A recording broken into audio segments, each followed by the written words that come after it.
ಇನ್ನು ಬುರುಡೆ ಕೇಸ್ ವಿಚಾರಕ್ಕೆ ಬರೋಣ. ದಿನಕ್ಕೊಂದರಂತೆ ತಿರುವು ಪಡ್ಕೊಳ್ತಾ ಇದೆ ಈ ಬುರುಡೆ ಪ್ರಕರಣಗಳು. ಒಬ್ಬೊಬ್ಬರಾಗೆ ಈ ಷಡ್ಯಂತ್ರದ ಭಾಗವಾಗಿ ಸೂತ್ರಧಾರಿಗಳು ಯಾರ್ಯಾರು ಅನ್ನೋ ಹುಡುಕಾಟದಲ್ಲಿ SIT ಟೀಮ್ ಇದೆ. ಹಾಗಾಗಿ ದಿನಕ್ಕೊಂದರಂತೆ ತಿರುವುಗಳು, ಟ್ವಿಸ್ಟ್ಗಳು, ಜೊತೆಗೆ ರಹಸ್ಯಗಳು ಹೊರಗೆ ಬರ್ತಾ ಇದೆ. ಈಗ ನೋಡಿ, ಸೌಜನ್ಯ ಮಾವ ವಿಠಲಗೌಡ ಈತ ಹೊಸ ಬಾಂಬ್ ಸಿಗಿಸ್ತಾ ಇರೋದು. ಏನಂತ? 11A ಸ್ಥಳದಲ್ಲಿ ಮತ್ತಷ್ಟು ಕಳೆಬರ ಇದೆ ಅಂತ. ಯಾಕಂಗಂದಿದ್ದು? 11Aದಲ್ಲಿ ಉತ್ಖನನ ಕಾರ್ಯ ಆಗಿತ್ತಲ್ಲ, ಮತ್ತೀಗ ಅಂದಿದ್ಯಾಕೆ? ಆ ಸ್ಥಳದಲ್ಲಿ ಮತ್ತೆ ಮಹಜರು ಮಾಡ್ತಾರ ಹಾಗಾದ್ರೆ SIT? ಅದೇ ಸ್ಥಳದಲ್ಲಿ ಚಿನ್ನಯ್ಯ ಕೂಡ ಗುರುತು ಮಾಡಿದ್ದ ಅಲ್ವಾ 11A ಪಾಯಿಂಟ್ ಅಂತ? ಈಗ ಆಲ್ರೆಡಿ ಅಲ್ಲಿ ಶೋಧ ಕಾರ್ಯ ಆಗಿದೆ ಅಲ್ವಾ? ಆಗ ಪತ್ತೆ ಆಗದೆ ಇರೋದು ಈಗ ಪತ್ತೆ ಆಗುತ್ತಾ? ಎಲ್ಲಿಂದ ಬರುತ್ತೆ ಇವಾಗ? ಅದು ಪ್ರಶ್ನೆ ಇರೋದು. ಮತ್ತೆ ಬುರುಡೆ ಬಿಡ್ತಾ ಇದ್ದಾನ ಅಂತ ಸೌಜನ್ಯ ಮಾವ ವಿಠಲಗೌಡ ಹೀಗನ್ನುವಂಥ ಪ್ರಶ್ನೆ ಸಹಜವಾಗಿ ಎಲ್ಲರಲ್ಲೂ ಉದ್ಭವಿಸುತ್ತೆ.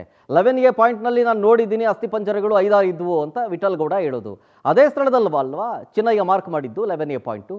ಅದೇ ಪಾಯಿಂಟು SIT ಟೀಮ್ ಮೊನ್ನೆ ಕರ್ಕೊಂಡೋದಂಥ ಸಂದರ್ಭದಲ್ಲಿ ವಿಠಲಗೌಡನನ್ನು ಸ್ಥಳ ಮಹಜರು ಮಾಡುವಂಥ ಸಂದರ್ಭದಲ್ಲಿ ಅದೇ ಪಾಯಿಂಟನ್ನೇ ಗುರುತು ಮಾಡ್ತಾನೆ. ಅದೇ ಪಾಯಿಂಟ್ನಲ್ಲೇ ಉತ್ಖನನ ಆಗಿದ್ದು. ಈಗ ವಿಠಲಗೌಡ ಹೇಳ್ತಿದ್ದಾನೆ 5-6 ಶವಗಳನ್ನು ಅಂದರೆ ಅಸ್ಥಿಪಂಜರವನ್ನು ನೋಡಿದ್ದೀನಿ ಅಂತ. ಅವಾಗ ಸಿಗದೆ ಇರೋದು ಇವಾಗ ಎಲ್ಲಿಂದ ಸಿಗುತ್ತೆ?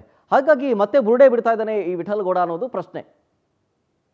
ಡೀಟೇಲ್ಸ್ ಕೊಡ್ತಾರೆ ಇದ್ರ ಬಗ್ಗೆ ಇನ್ನಷ್ಟು ನಮ್ಮ ಪ್ರತಿನಿಧಿ ರೂಪೇಶ್ ಬೈಂದೂರು ಧರ್ಮಸ್ಥಳದಿಂದ ನೇರ ಸಂಪರ್ಕದಲ್ಲಿ. ರೂಪೇಶ್, ಈಗ ವಿಠಲಗೌಡ ಹೇಳಿಕೆಯನ್ನು ಕೊಡ್ತಾ ಇದ್ರೆ ಅನುಮಾನ ಮೂಡಿಸ್ತಾ ಇದೆ ಆಬ್ವಿಯಸ್ಲಿ. ಯಾಕೆಂತಂದ್ರೆ 11A ಪಾಯಿಂಟು ಈತ ಗುರುತು ಮಾಡಿರೋದು ಅದೇನೆ, ಹಿಂದೆ ಚಿನ್ನಯ್ಯ ಗುರುತು ಮಾಡಿದ್ದು ಅದೇನೆ. ಅವಾಗ ಉತ್ಖನನ ಮಾಡದೇ ಇರೋದು ಇವಾಗ ಸಿಗೋದು ಡೌಟು. ಹಾಗಾಗಿ ಸಿಗೋದು ಡೌಟು ಅನ್ನೋದಕ್ಕಿಂತ ಸಿಗೋದೇ ಇಲ್ಲ. ಹೆಂಗ್ ಸಿಗುತ್ತೆ ಇವಾಗ? ಆಲ್ರೆಡಿ ಉತ್ಖನನ ಆಗಿದೆ. ಸೊ ಹಾಗಾಗಿ ಮತ್ತೆ ಬುರುಡೆ ಬಿಡ್ತಾ ಇದ್ದಾನೆ ಅನ್ನೋದು ಕನ್ಫರ್ಮ್ ಆಗುತ್ತೆ ಮೇಲ್ನೋಟಕ್ಕೆ. ಅರೆಸ್ಟ್ ಆಗೋ ಚಾನ್ಸಸ್ ಇದೆಯಾ ಆತ ಈಗ? ಪ್ರಮುಖವಾಗಿರ್ತಕ್ಕಂಥ ಪ್ರಶ್ನೆ ಅಂತ ಹೇಳಿದ್ರೆ, ಚಿನ್ನಯ್ಯ ಹಿಂದೆ ಸ್ಥಳ ಮಹಜರು ಮಾಡಿದ್ದ, ಒಂದಿಷ್ಟು ಬುರುಡೆಯನ್ನು ಕೂಡ ತೋರಿಸಿದ್ದ, ಒಂದಿಷ್ಟು ಉತ್ಖನನ ಮಾಡ್ತಿದ್ದ. ಆ ಸಂದರ್ಭದಲ್ಲಿ ಯಾವ್ದು ಕೂಡ ಸಿಕ್ಕಿರ್ಲಿಲ್ಲ. ಹೀಗಾಗಿ ಈಗ ಹೇಗೆ ಸಿಗುತ್ತೆ ಅನ್ನೋದು. ಯಾಕಂತ ಹೇಳಿದ್ರೆ ಈಗ ಪ್ರಮುಖವಾಗಿ ಈಗ ಉತ್ಖನನ ಮಾಡಬೇಕು, ಉತ್ಖನನ ಮಾಡುವಂತಹ ವೇಳೆಯಲ್ಲಿ ಹಿಂದೆನೂ ಕೂಡ, ಯಾಕಂದ್ರೆ ಅದೇ ಸ್ಥಳದ ಉತ್ಖನನ ಆಗಿತ್ತು. ಆ ಸಂದರ್ಭದಲ್ಲಿ SIT ಪೊಲೀಸ್ನವರು ಹೋಗಿದ್ರು, ಚಿನ್ನಯ್ಯ ಕೂಡ ಹೋಗಿದ್ದ, ಮಾಧ್ಯಮ ಪ್ರತಿನಿಧಿಗಳು ಅಲ್ಲೇ ಇದ್ರು. ಆ ಸಂದರ್ಭದಲ್ಲಿ ಏನೂ ಕೂಡ ಸಿಕ್ಕಿರಲಿಲ್ಲ. ಯಾಕಂದ್ರೆ ಯಾವುದೇ ತಲೆಬುಡ ಸಿಕ್ಕಿರಲಿಲ್ಲ, ಯಾವುದೇ ಇದು ಸಿಕ್ಕಿರಲಿಲ್ಲ.